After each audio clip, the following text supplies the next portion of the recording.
Buenos días, ahora vamos a empezar con la asesoría de reumatología correspondiente a osteoporosis. Y en esta sesión vamos a ver básicamente la definición de la enfermedad, cómo se clasifica, su fisiopatología, el cuadro clínico que presentan los pacientes, que es muy importante reconocerlo, cuáles son los factores de riesgo asociados, cómo hacemos el diagnóstico y cuál va a ser el tratamiento a seguir. Ok, en primer lugar, en cuanto a la definición, esta va a corresponder a una enfermedad del metabolismo óseo, ¿no? Que se va a caracterizar por la disminución de la masa ósea y el consiguiente deterioro de la microarquitectura ósea con una consecuente fragilidad y susceptibilidad para fracturas. Ya esto va a ser muy importante porque pues justamente va a ser por esto que los pacientes usualmente vienen a consulta. Entonces, básicamente lo que está ocurriendo en la osteoporosis es que va a haber un desbalance, ¿no? Entre la formación ósea y la resorción ósea, ¿no? En este caso, en la osteoporosis va a estar predominando la actividad osteoclástica, es decir, la resorción del hueso, ¿no? La destrucción del hueso y más bien va a estar disminuida la actividad osteoblástica. En condiciones normales, vamos a ver que lo que sucede a este nivel, em, en cuanto a las proteínas o factores que van a favorecer o que van a inducir la formación del hueso, vamos a tener, por ejemplo, lo que es esta proteína, la proteína WNT, que básicamente se va a unir a su receptor presente en el osteoblasto y lo que va a inducir es pues una vía, ¿no? Activar una cascada que va a conllevar el aumento a la acumulación de la beta-catenina. Entonces, esta beta-catenina a nivel del núcleo va a activar a ciertos genes, ¿ya?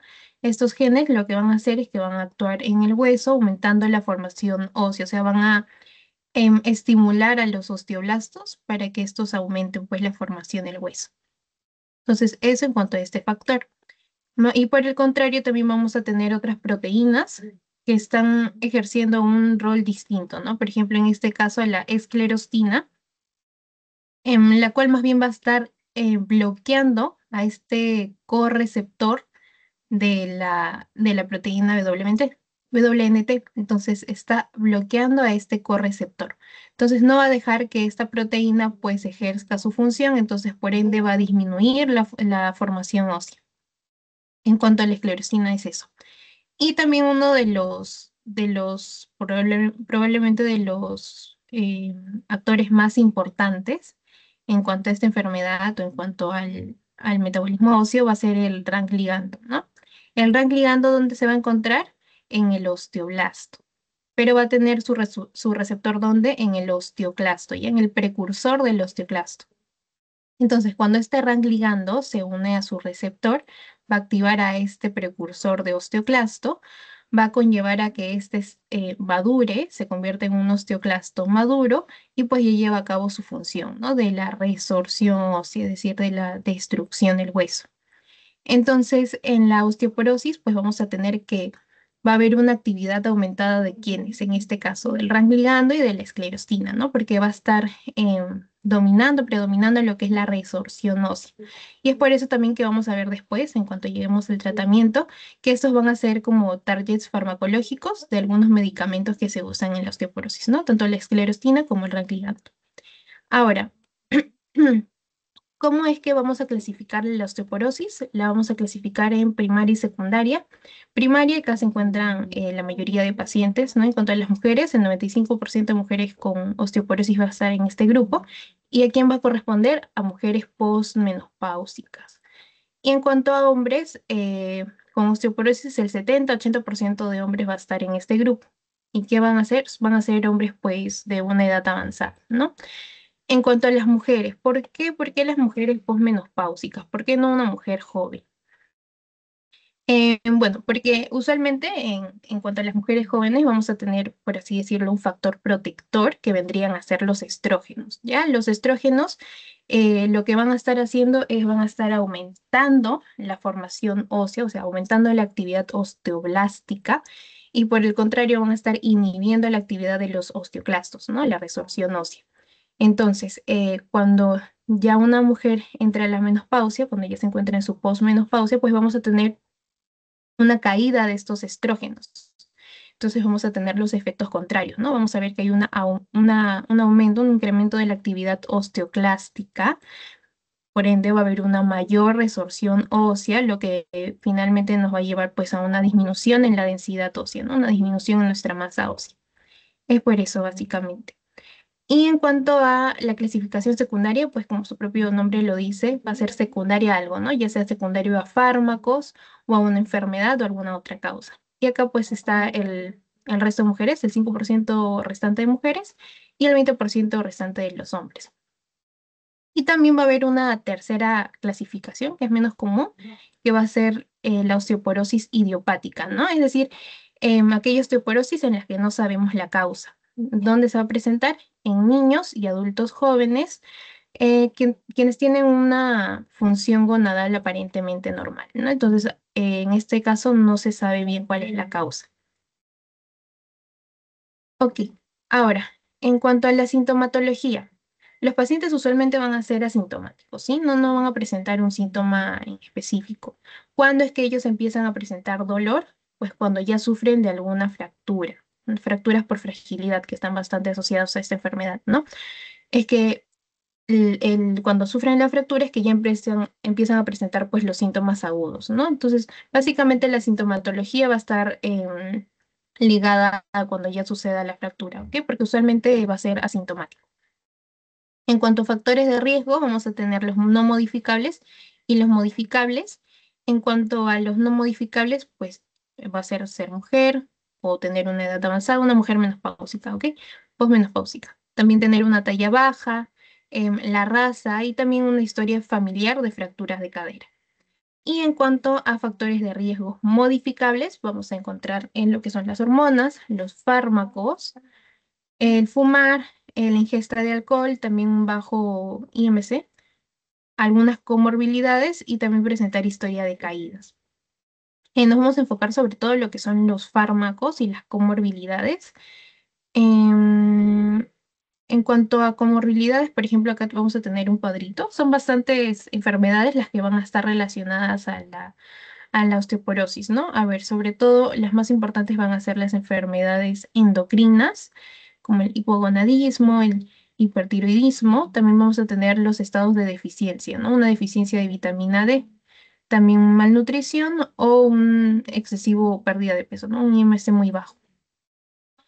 Y en cuanto a fármacos, que también va a ser bastante importante, son muchos los que están relacionados, pero sobre todo los más importantes van a ser cuando hay una paciente con hipotiroidismo y se le está dando su terapia de reemplazo de esta hormona, pues a veces podemos causarle un hiperparatiroidismo iatrogénico, ¿no? O puede haber un excesivo reemplazo de esta hormona. Entonces, en estos casos también se podría generar una osteoporosis. También en pacientes que están consumiendo corticoides, también se ha visto relacionado lo que es la osteoporosis con el consumo de heparina y warfarina. Y también aquí no lo había subrayado antes, pero también es importante, también está relacionada con lo que es el uso de inhibidores de bombas de protones. Bueno, esos van a ser los principales. Igual sería bueno que se lean estas tablitas para que sepan el resto. Ahora, ¿cómo van a hacer el diagnóstico? Mm, El diagnóstico lo van a hacer con una densitometría ósea, ¿ok? En esta densitometría ósea vamos a obtener dos scores, dos puntajes, el T-score y el CT-score. En el T-score, básicamente lo que nos va a permitir es comparar la masa ósea de mi paciente con otro paciente, con un paciente joven del mismo sexo, ¿ok? Estoy comparando entonces la masa ósea de mi paciente con otro paciente del mismo sexo, pero un paciente joven, o sea, con la población ideal.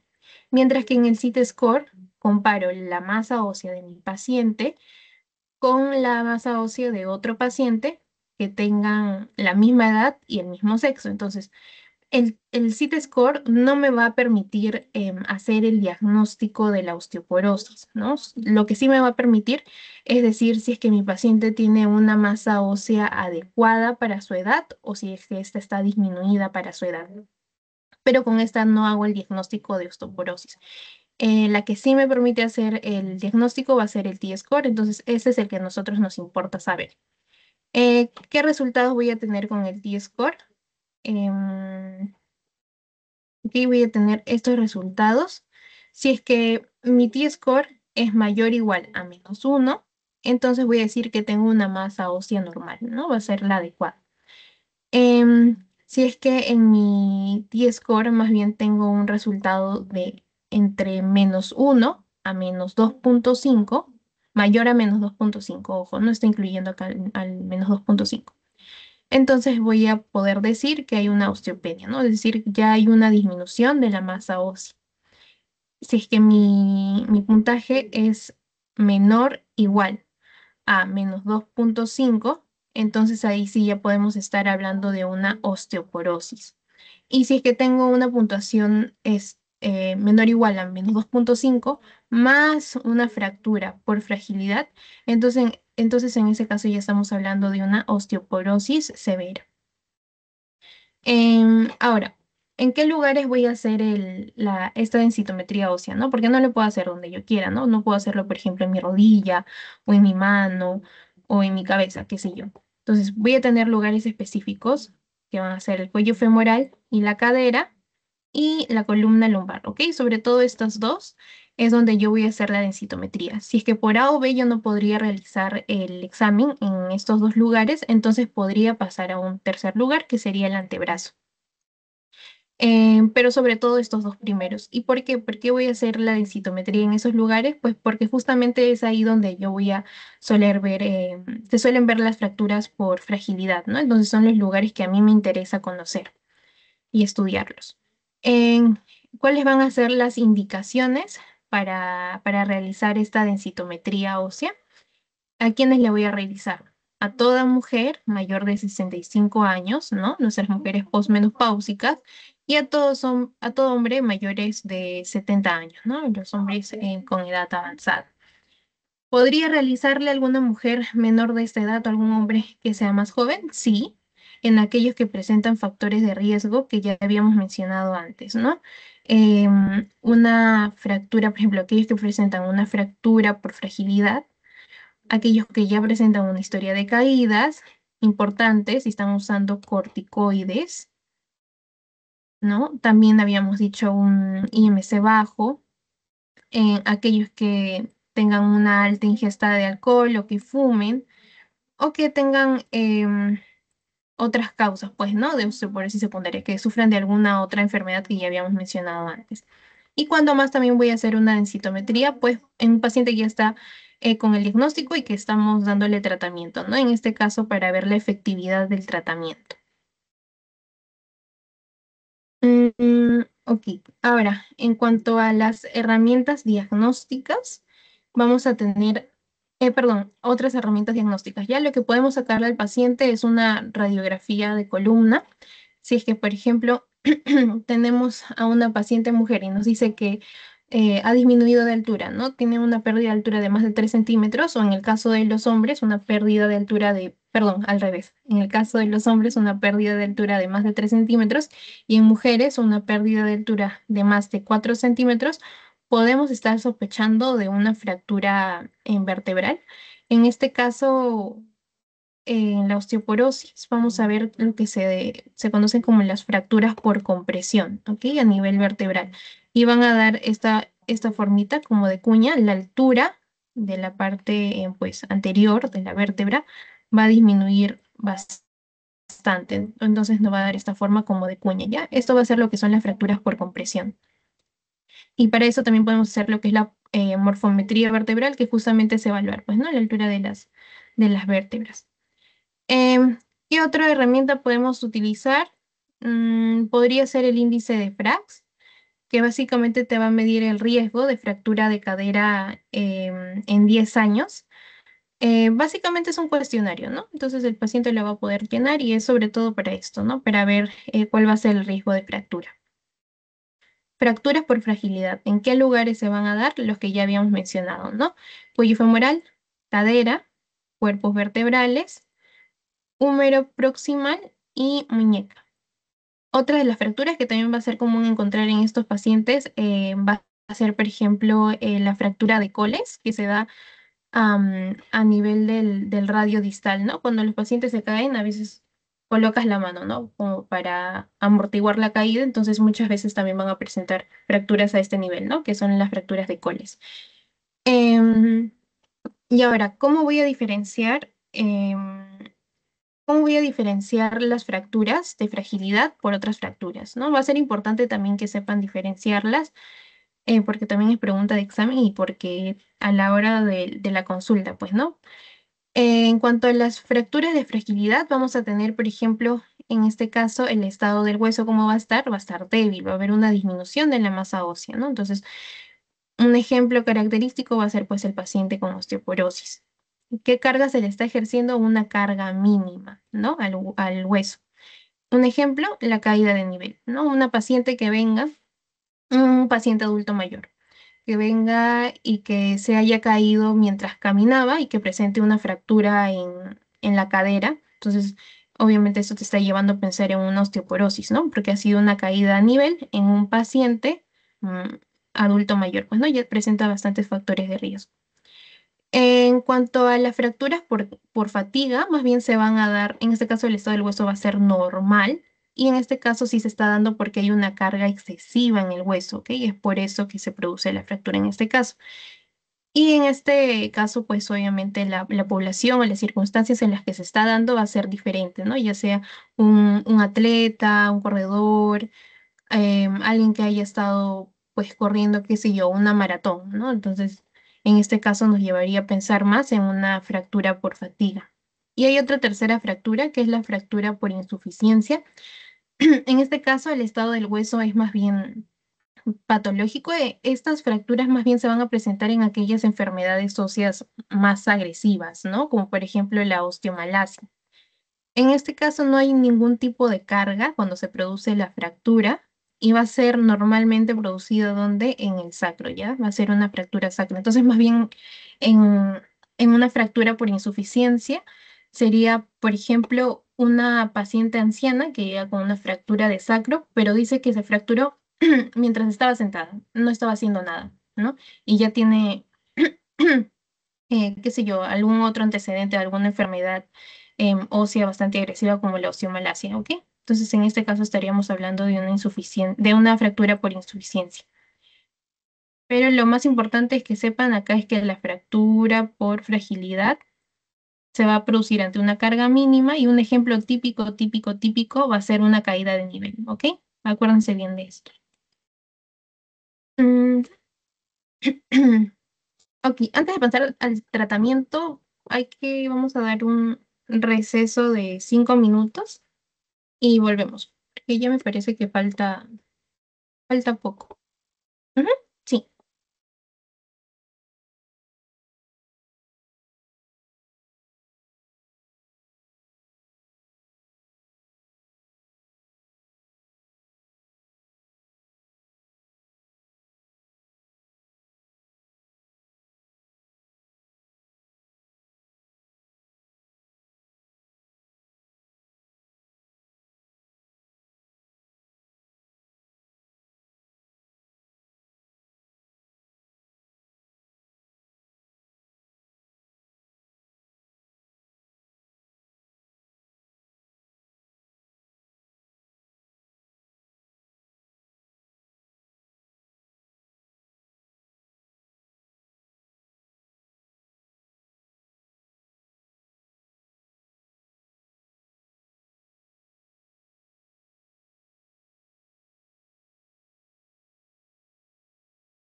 Listo, chicas, volvemos. Y ya nos falta solamente tratamiento, algunas recomendaciones farmacológicas y las preguntitas. Ok, en cuanto al tratamiento farmacológico, se los he ordenado así en una tablita. Vamos a encontrar a quiénes. A los antirresortivos, a la terapia de reemplazo hormonal, porque ya habíamos visto el rol que juegan las hormonas en esta enfermedad. Y vamos a tener algunos agentes anabólicos, ¿sí?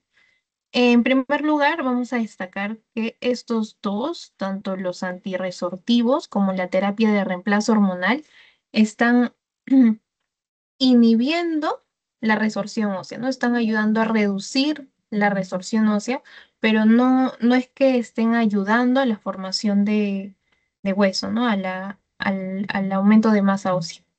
Entonces, estos solamente inhiben la resorción ósea, ¿no? Como justamente acá dice su nombre, antirresortivos. Los que sí más bien me van a ayudar a la formación ósea, los únicos que sí ayudan a la formación ósea son los agentes anabólicos. Estos sí me ayudan a la formación ósea, ¿ok? A formar hueso. Entonces, en los antirresortivos, ¿a quiénes vamos a encontrar? A los bifosfonatos, ¿no? Em, ¿Cuál va a ser el más representante de su grupo? El alendronato, ¿no? Entonces, recuerden, los bifosfonatos van a estar inhibiendo, si es que pueden, lo escriben acá abajo, van a estar inhibiendo la resorción ósea, ¿ok? Esa va a ser su función. Eh, ¿Se le puede dar a todos los pacientes? No. En primer lugar, ¿cuánto va a durar el tratamiento con el alendronato? De 3 a 5 años, también lo escriben por aquí, de 3 a 5 años. Em, ¿Lo pueden tomar todas las personas con osteoporosis? No, va a estar contraindicado, ¿sí? Va a estar contraindicado en pacientes con enfermedad renal crónica y en pacientes con hipocalcemia. Entonces, por eso, antes de dar el alendronato o dar cualquiera de estos bifosfonatos a un paciente, le vamos a medir el calcio sérico, que debe ser normal, y también pues le vamos a hacer alguna prueba de función renal, ¿no? Entonces, si es que su depuración de creatinina es menor a 35 mililitros por minuto, va a estar contraindicado, ¿ya? Vamos a tener que pasar a otro medicamento. Y algo también importante aquí a destacar va a ser que el alendronato o cualquiera de estos bifosfonatos va a aumentar el riesgo de osteonecrosis de mandíbula. Entonces, cuando se esté dando el tratamiento con estos fármacos, es muy importante que en el seguimiento pues, de la enfermedad podamos estar evaluando todas estas cositas, ¿no? Que nos estén presentando estos efectos adversos. Ok, listo. Fátima, tengo un paciente con enfermedad renal crónica, no le puedo dar alendronato. Entonces, ¿qué cosa le doy? En ese caso, podemos pasar a los inhibidores del RANK ligando. ¿A quién vamos a tener ahí? Al denosumab, ¿ok?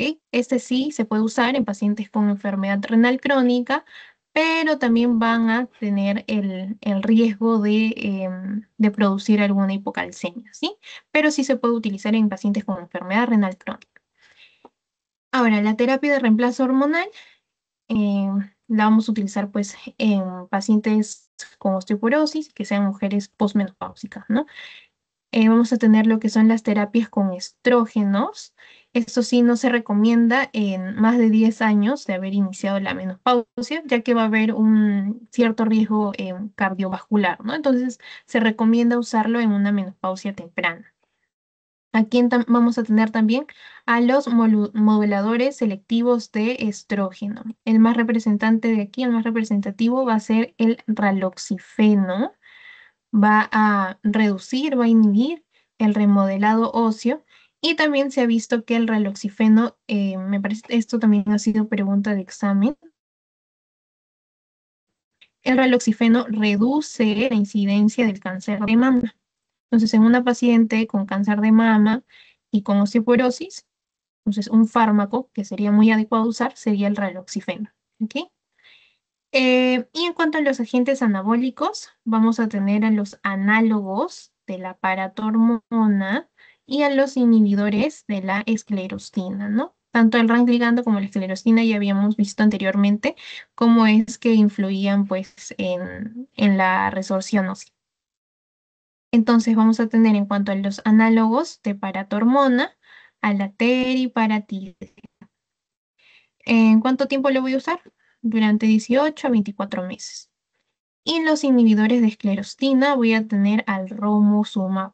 Ojo que ambos, tanto el teriparatide como el romosumab, me están ayudando a la formación ósea, ¿ok? Son los únicos que sí ayudan a la formación ósea.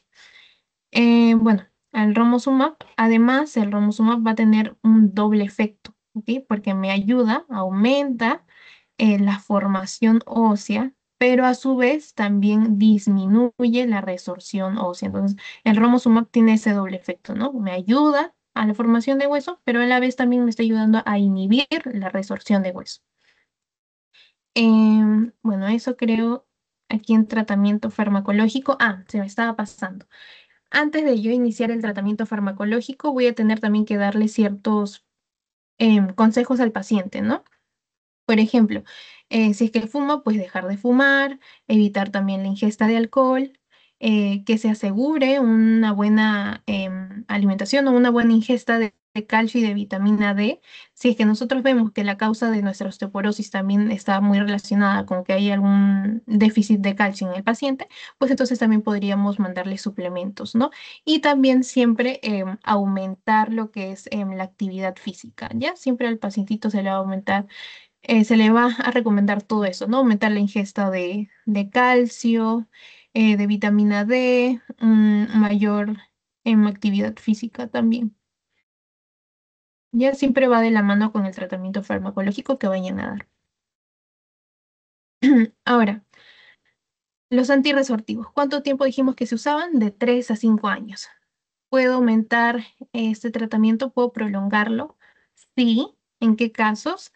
Si tengo un paciente de alto riesgo, o sea, un paciente mayor de 75 años que ya tiene una historia previa de fractura en cadera o de vértebra y además, o también puede estar usando corticoides, ¿no? Que también era un factor de riesgo. Entonces, en ese caso, nosotros podríamos prolongar el tratamiento. ¿En quiénes más? Pacientes que han presentado una o más fractura por bajo impacto durante el tratamiento. ¿Ok? Aquí también se podría prolongar el tratamiento y también si es que el paciente ha descontinuado, pues obviamente el uso de este fármaco. Y también algo importante va a ser que recordemos, porque cuando ustedes le den pues el fármaco que va a usar el paciente, no, ya listo, perfecto, escogieron, voy a usar el alendronato para mi paciente, porque pues cumple todos los criterios para usarlo, ¿no? Cuando se lo voy a dar, yo tengo que saber qué efectos adversos o cómo es que el paciente debería tomarlo, ¿no? Entonces, ustedes le están indicando el alendronato a su paciente. ¿Cuáles van a ser los consejos o las indicaciones de la ingesta de este que deberían de darle al paciente? Es, en primer lugar, debe tomarse el alendronato en el momento de levantarse por las mañanas, ¿ya? Tomar el alendronato al momento de levantarse en las mañanas con agua. El paciente, bueno, obviamente no masticar el comprimido, permitir que se disuelva en la boca, ya que tiene un alto riesgo de crear una úlcera orofaringe. Y sobre todo esto, ¿ok? Después que el paciente haya tomado el comprimido, no pueden acostarse ni comer, ¿ok? No deben acostarse ni comer hasta que hayan transcurrido al menos 30 minutos. Entonces, a un paciente que yo le estoy mandando al endronato, esas son las recomendaciones que debe seguir, ¿no? Entonces le digo, va a tomar el endronato, pero importante, no acostarse ni comer hasta que hayan pasado por lo menos 30 minutos, ¿ya? Todo eso por este efecto adverso, esta complicación que podría presentarse, ¿ok? Por la úlcera orofaringia, ¿ok? Entonces, estas van a ser las recomendaciones que se le va a dar al paciente. Y le pongo acá importante porque también ha sido pregunta de examen, que justo ahorita vamos a repasar algunas. Y bueno, eso es sobre todo lo que deben saber de la osteoporosis. En realidad es un tema bastante corto. Entonces, ahora sí vamos a pasar a las preguntas. Justo, ¿no? La primerita. ¿Qué advertencias le daría a un paciente que iniciará tratamiento con alendronato? En el chat pueden responder si gustan. A ver, dice, tomarla con comidas para evitar ardor estomacal. B, tomarla solo con frutas cítricas. C, tomarlo estando en ayunas y permanecer sentada por 30 minutos antes de recostarse. Esta sería la correcta, ¿no? Ya habíamos dicho que no se podía tomar pues cuando el paciente estaba echado. La siguiente. ¿Cuál de las siguientes consideraría que podría corresponder perdón, acá no debería ser patológica? Bueno, sería a una fractura por fragilidad, ¿ok? Acá eliminan lo patológico. ¿Cuál de los siguientes correspondería a una fractura por fragilidad?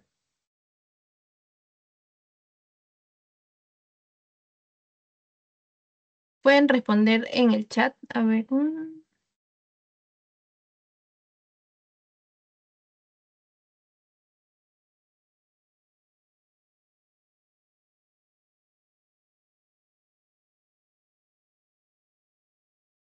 En este caso ha sido un error de tipeo. Lo voy a corregir acá. Sería acá una fractura por fragilidad, ¿sí? Por fragilidad. Ya habíamos dicho que era una fractura, o cuando un ejemplo clásico era una fractura por una caída a nivel, por ejemplo, ¿no? Entonces, fractura ocurrida durante un accidente en tránsito, no, no corresponde. Fractura de cuerpo vertebral por aplastamiento tras una caída de nivel. Justo, ¿no? Cuerpo vertebral, una de las zonas que está afectadas en la osteoporosis, entonces vendría a ser esta opción. Fractura ocurrida durante un evento deportivo, corriendo velocidad, ¿a qué correspondería más? Ya lo habíamos visto, una fractura por fatiga, ¿no? Y bueno, las otras causas tampoco corresponden. Luego, una fractura ocurrida luego de una caída de más de 1,80 m, fracturas de huesos de cara, luego de un trauma confuso directo frontal durante una caída de 2 metros, tampoco corresponde. Entonces, en este caso, una fractura por fragilidad, ya tenemos acá nuestra caída a nivel. Ahora, ¿cuál es el score usado para el diagnóstico de osteoporosis en mujeres posmenopáusicas? Si quieren pueden ir respondiendo en los comentarios, en el chat, perdón. Em, ya habíamos visto, pues, ¿no? El- ya habíamos dicho cuál de los dos scores se utilizaba para el diagnóstico de osteoporosis. El CIT score no lo usábamos, ¿no? Solamente no me permitía hacer el diagnóstico de osteoporosis, sino que solamente pues me permitía decir si es que la masa ósea de mi paciente estaba adecuada o disminuida eh, con relación a otros pacientes de su misma edad. Pero el diagnóstico de osteoporosis yo lo voy a hacer pues con el T-score, ¿no? Entonces en este caso sería T-score menor de -2,5. ¿Y cuál es la contraindicación para el uso del denosumab? Ya habíamos visto, ¿no? El denosumab estaba contraindicado en, perdón, no estaba contraindicado en enfermedad renal crónica, ¿no? Si teníamos un paciente con enfermedad renal crónica, podíamos usar el denosumab, pero teníamos una contraindicación o un riesgo, es que el paciente desarrolle hipocalcemia. Entonces aquí una contraindicación para este medicamento vendría a ser la hipocalcemia. Y otras dos preguntas. Una paciente mujer, a ver, ya. Paciente mujer de 40 años, sin antecedentes de importancia. Acude a usted con una densitometría con un resultado de CIT score de -2,0. ¿Qué medidas le recomendarías? -2,0. La paciente todavía no está con osteoporosis, pero sí su densitometría o su masa ósea está disminuida, ¿no? Entonces vamos a ver, ¿densitometría es normal? No, no es normal. Entonces esta opción no es. Tiene osteopenia, pero no requiere medidas preventivas. O sea, sí está presentando una osteopenia, pero sí, ustedes obviamente le tendrían que dar ciertos suplementos o en relación, algunos consejos en relación a la alimentación del paciente, ¿no? Entonces, sí va a requerir obviamente medidas preventivas para que esta osteopenia no evolucione hacia una osteoporosis. ¿Tiene osteoporosis severa? No. tiene osteopenia, recomendaría una dieta rica en calcio y vitamina D y realizar ejercicio físico con pesas. Esta sería la opción, ¿no? A ver, vamos a ver. Ay, esa vendría a ser la opción. Y la última pregunta. Em, ¿Cuál de los siguientes es un factor de riesgo modificable para la osteoporosis? Edad avanzada, factor de riesgo sí, pero es un factor de riesgo no modificable. Sexo femenino también es no modificable. Talla baja, no modificable. La raza es no modificable. Entonces sería el uso de fármacos. ¿Ok?